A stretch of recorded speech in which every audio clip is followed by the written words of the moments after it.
बिस्मिल्लाहिर्रहमानिर्रहीम। अल्लाहुम्मा सल्ली अला मुहम्मद व अला आलि मुहम्मद।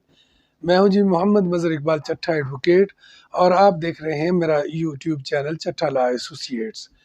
और आम तौर पे आपने देखा होगा कि मैं सरकारी मुलाजमीन के कवानीन और उनके मुतल्लिक जो ख़बरें हैं वो उन तक पहुंचाता हूं, लेकिन इसके साथ साथ मैं ये समझता हूं कि एक बड़ा तबका प्राइवेट सेक्टर में भी मौजूद है जो मुलाजमतें कर रहा है और हुकूमत ने उनके भी कवानीन मुकर्रर कर रखे हैं और पूरा एक मैनुअल लेबर लॉज का मौजूद है और लेबर अदालतें भी मौजूद हैं और नेशनल रिलेशन कमीशन की अदालतें भी मौजूद हैं।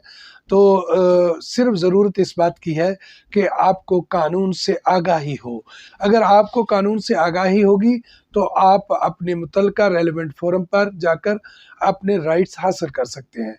तो आज मैं आपको आपके चंद एक राइट्स जो हैं बतौर प्राइवेट मुलाजिम वो आपके गोश गुजार करता हूँ। इससे कबल कि मैं उनको डिस्कस करूं, आपसे गुजारिश है कि अगर आप मेरे चैनल पर नए हैं तो मेरे चैनल को सब्सक्राइब कर लें, और या अभी तक आपने मेरे चैनल को सब्सक्राइब नहीं किया तो फिर भी आप इसे सब्सक्राइब कर सकते हैं। तो अगर आखिर में मेरी ये मालूमात या ये वीलॉग आपको पसंद आए तो इसे लाइक और शेयर भी कर दीजिएगा। तो सरकारी मुलाजमीन के हकूक़ के साथ साथ जैसा कि मैंने बताया कि प्राइवेट मुलाजमीन के भी हकूक़ मौजूद हैं, तो उसमें एक दो जो ज़रूरी और रेलेवेंट, क्योंकि कवानीन तो बहुत सारे हैं और उनसे आगाही इंशाअल्लाह ताला गाहे बगाहे मैं आपको देता रहूँगा, लेकिन फ़िल वक्त जो अहम तरीन और ख़ास तौर पे जो मैं समझता हूँ कि जिनकी आगाही आपको लाजिम हासिल होनी चाहिए वो आपकी गोश गुजार करता हूँ। सबसे पहले जायज़ा लेते हैं पेमेंट ऑफ वेजेस एक्ट 1936 का। इसका जो सेक्शन 15 है वो ये कहता है कि अगर कोई प्राइवेट मुलाजिम इस्तीफ़ा देता है या नौकरी से निकाला जाता है तो महकमा की जिम्मेदारी है कि उसे मराहत बशमूल ग्रेजुएटी, बोनस, नोटिस पे, सालाना छुट्टियों की तनख्वाह वगैरह दे।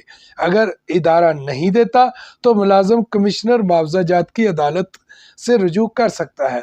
तो कमिश्नर मुआवजा जात भी बाकायदा तैनात किए गए हैं।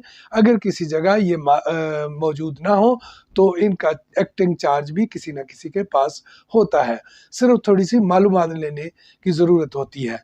तो इसके अलावा एक और बड़ा अहम केसला है कि जो प्राइवेट मुलाजमीन होते हैं उनको लोग मिनटों में फारिग कर देते हैं और नौकरी से निकाल देते हैं और समझते हैं कि ये प्राइवेट मुलाजिम जो है इनका कोई दिफा का हक मौजूद नहीं है और इनके साथ जैसा चाहे सलूक किया जाए।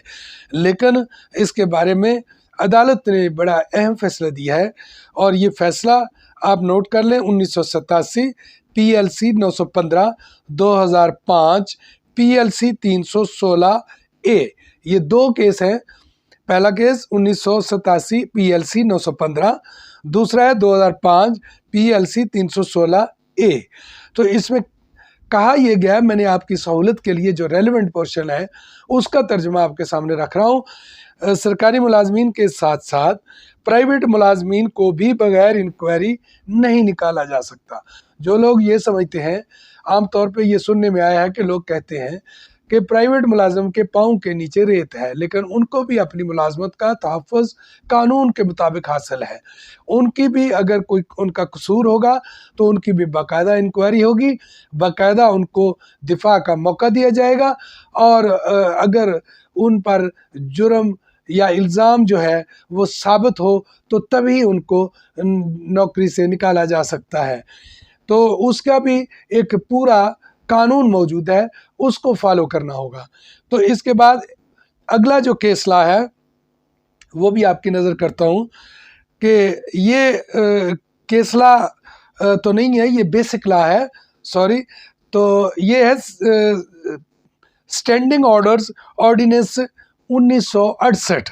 इसका सेक्शन 15 और उसका सब सेक्शन 4 वो ये कहता है कि अगर प्राइवेट मुलाजिम पर मिसकंडक्ट का इल्ज़ाम हो तो इदारे की जिम्मेदारी है کہ اپنی تسلی کے لیے 30 دن کے اندر اندر معاملات کی انکوائری کرے اور چارج شیٹ دے۔ 30 دن گزرنے کے بعد محکمہ ملازم کے خلاف کوئی کارروائی نہیں کر سکتا۔ کوئی بھی کارروائی اگر کسی معاملہ پر ہونی ہے یا مثلا اس پہ الزام لگایا گیا کہ یہ مس کنڈکٹ کا مرتکب ہوا ہے تو اس کے لیے پھر 30 روز کے اندر اندر کارروائی انیشیٹ کرنا ہوگی، ادروائز کارروائی نل اینڈ وائڈ ثابت ہو جائے گی۔ تو اس میں بھی آپ کو یہ معلوم ہونا چاہیے کہ کوئی مادر پدر آزاد نہیں چھوڑا گیا، ان کے لیے بھی باقاعدہ قانون سازی اور باقاعدہ عدالتوں کے فیصلے موجود ہیں، اور پرائیویٹ ملازمین کو چاہیے کہ وہ اپنے قوانین سے آگاہی حاصل کرتے رہیں اور اپنے حقوق کا خیال رکھیں۔ لیکن ساتھ ہی میں ان کو یہ بھی تنبیہ کروں گا کہ جب آپ اپنے لیے حقوق مانگتے ہیں تو پھر آپ پر بھی فرائض عائد ہوتے ہیں کہ آپ اپنی جاب جو ہے وہ بڑی اچھے طریقے سے کریں۔ تو امید ہے کہ آپ کو یہ میری معلومات پسند آئی ہوں گی۔ اگر پسند آئی ہیں تو لائک اور شیئر کر دیجئے گا، اور آخر میں ایک بار پھر آپ سے گزارش کروں گا کہ میرے چینل کو سبسکرائب ضرور فرما دیجئے گا۔ آپ کا اور میرا اللہ حامی و ناصر ہو۔ تھینک یو، بہت شکریہ۔